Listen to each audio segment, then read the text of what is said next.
question is, can you recommend a book based on ACT for anxiety? And the second part of the question That's a great question. She's actually writing one. She wrote one. We'll get to that in a second, but get to your second part of the question. Okay. Yeah, we'll get to that. Okay, my second part of the question I'm glad you asked it. We had, I'm getting medication all the time from the VA, and I would like to get off of this medication at some point. And my question to you is, what has been your experience with patients who take CBD oil with very minuscule amounts of THC in it? Because from what I understand, it's very effective for anxiety, for people, that take but it's got to be integrated with the CBD and the THC, but not enough THC to get you high or even a buzz. That just makes me funny. Not even a buzz. That's my question. Dr. Z, what book would you recommend for ACT? Well, and please recommend your own. Well, or if you know of a better one.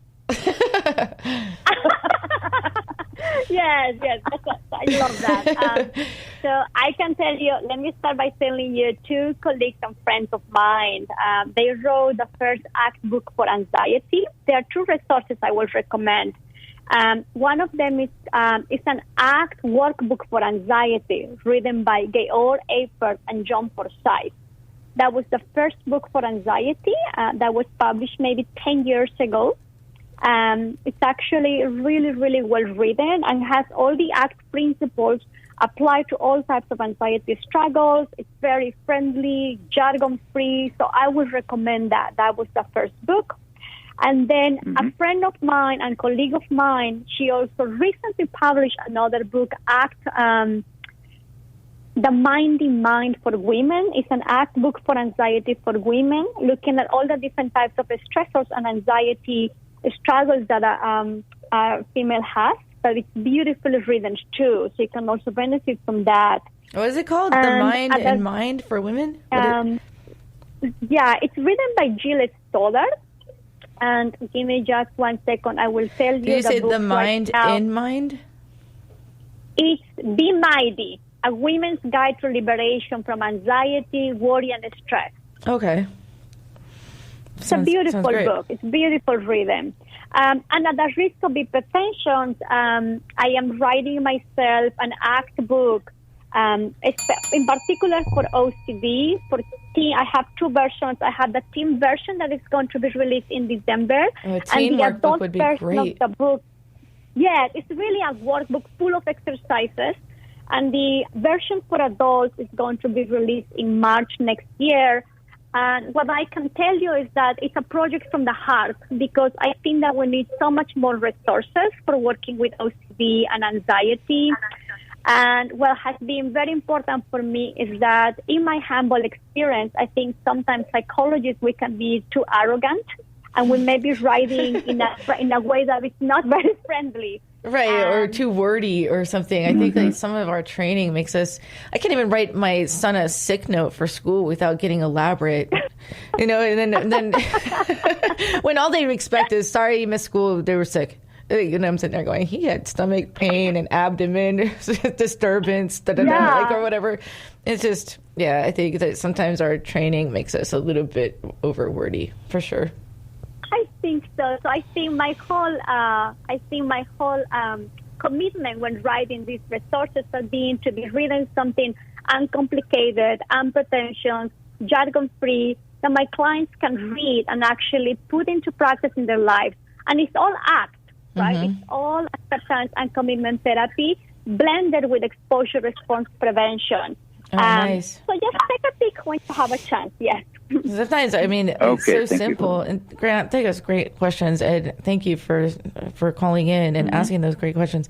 Sometimes our acceptance and willingness to face our fears is the one best thing to overcome anxiety. It's the scariest thing for a lot of people to do.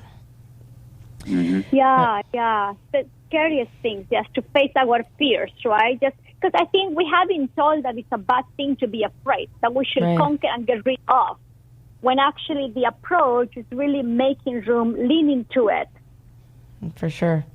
Yeah, and Grant, thank you so much for calling in. We have to take our second break, and we have a caller on the line, Carmen. We'll get to her in a second, and we'll be back with Moments of Clarity in just a moment. Please stay tuned. We will return to Moments of Clarity with Tiffany Warner after these messages. This is the Tan Talk Radio Network. Are you looking to expand your knowledge in the mental health field and earn CEU credits at the same time? DID Discovering Hope is having their annual Creating Resilience Conference on November 15th and 16th, and it's open to all trauma survivors and therapists. 2 days of educational workshops will be led by internationally respected experts, including keynote speaker Dr. Colin A. Ross. For mental health professionals, 11 hours of CEUs are available. For more information or to register, visit diddiscoveringhope.org. Once again, that's diddiscoveringhope.org. Hi, this is Tiffany Warner, your host of Moments of Clarity. Living with a mental health disorder is not easy. If you or someone you know are struggling with this, please know it's so important to seek treatment, and I'm here to help. Please visit the website at momentsofclaritywithtiffany.com to view blog posts and resources on this site to help educate and inspire you to take action, because there's no shame in seeking help for mental health. While you're there, please take a few seconds to sign up for my email list. You'll get some extremely valuable educational and entertaining content that can be sent right to your inbox each week. Plus, you'll also get instant and free access to my guide on managing your anxiety. You can also follow me on Twitter at MOC with Tiffany and at Facebook at Tiffany Warner. And once again, the website is momentsofclaritywithtiffany.com. Thank you so much for your support and for listening to your show, because change can only come when we stand together as one. Hi, this is Tiffany Warner, your host of Moments of Clarity. I'd like to give a shout out to musician-songwriter Don Lawson, who wrote, produced, and performed all the vocals and instruments on my Moments of Clarity theme song. Don gained his inspiration as a mental health counselor himself. He's always looking for artists to record his songs, and you can hear more of Don's music at reverbnation.com/Don Lawson. You can also check him out on Twitter at Don Lawson Music. Thank you so much, Don, for your contribution to Moments of Clarity and ending the stigma on mental health. It's awesome. This is the Tan Talk Radio Network. Now back to Moments of Clarity with Tiffany Warner, licensed mental health counselor. To engage in the conversation, call 866-826-1340. Here's Tiffany. Hi, welcome back, and this is Moments of Clarity. My name is Tiffany Warner. I'm a licensed mental health counselor. I'm your host. My guest today is a psychologist, a doctor, and specializing in obsessive-compulsive disorder, anxiety, intrusive thoughts, and is writing books and workbooks and helping share her knowledge on coping with anxiety and irrational fears and obsessions and compulsions. And we have some great callers, some great questions. I want to welcome back to Moments of Clarity Dr. Patricia Zurita Ona. And she goes by Dr. Z. Thank you so much for your knowledge today. And before we went on break, we have a caller waiting. Carmen, hi. Welcome to Moments of Clarity. Hi, how you doing? Good. Thank you so much for calling in. You have a question or feedback or story? Yes. No, I have a question because I've been having this for years and since I was little. And I recently just noticed it. And again, I never go to the doctors because I'm so paying attention to my current situation with my husband, just trying to take care of him because he has severe PTSD and trying to, make my kids happy. Mm-hmm. But currently, like I don't know, lately I've been doing it a lot, so I don't know if it's the OCD. So my question is, since I was little, like I said, every time I see a word or I hear it, I can feel my fingers trying to write it, and I keep writing it, I keep writing it, I keep writing it.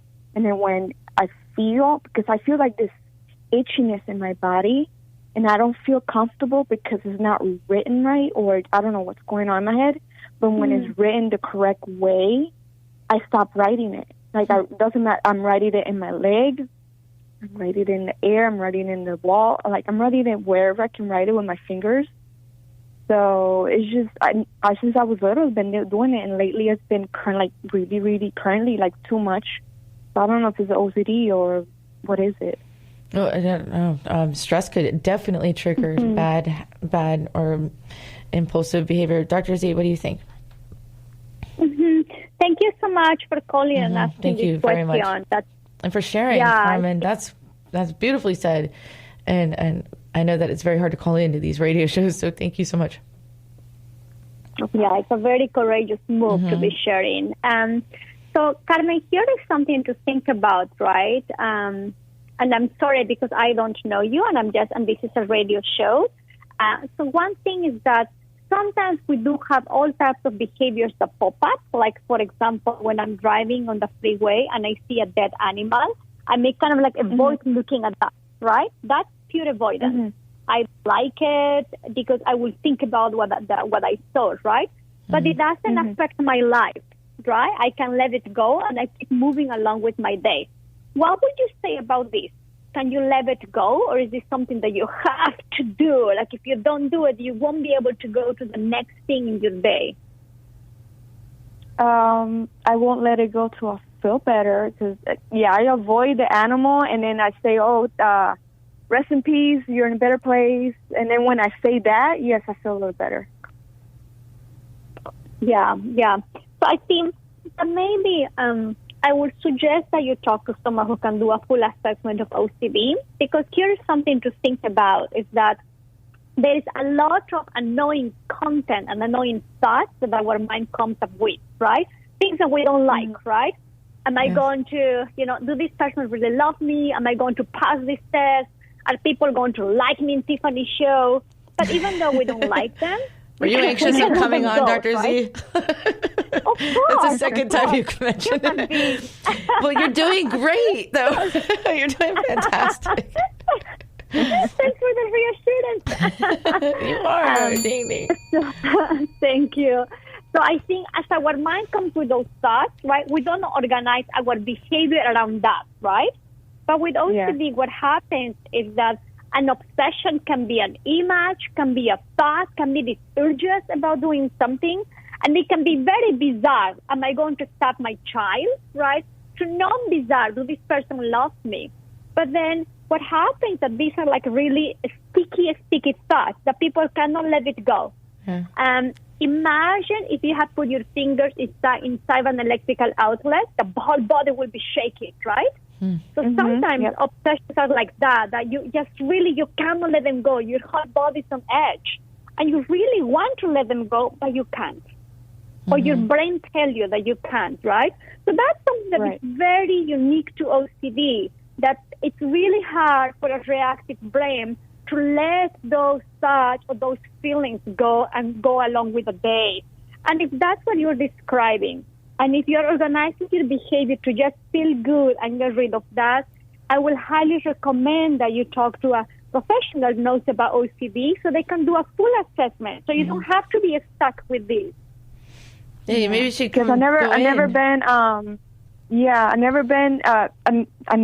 been to a doctor, so I don't know if I'm OCD or not. I know for sure that I am, because if you see my house, spotless. If I see a piece of paper on the floor, I freak out. Like, I really freak out. So my husband told me I probably have OCD, so I'll probably do that. Well, that could stem from a lot of things, like perfectionism, and things could stem from trauma or childhood things. And I would encourage to have that assessment done. And professionals like myself, Dr. Z, we do those things. But those can be triggers from loss of control back in early childhood too, just saying. And the perfectionism, it's not every clean person has obsessive compulsive disorder.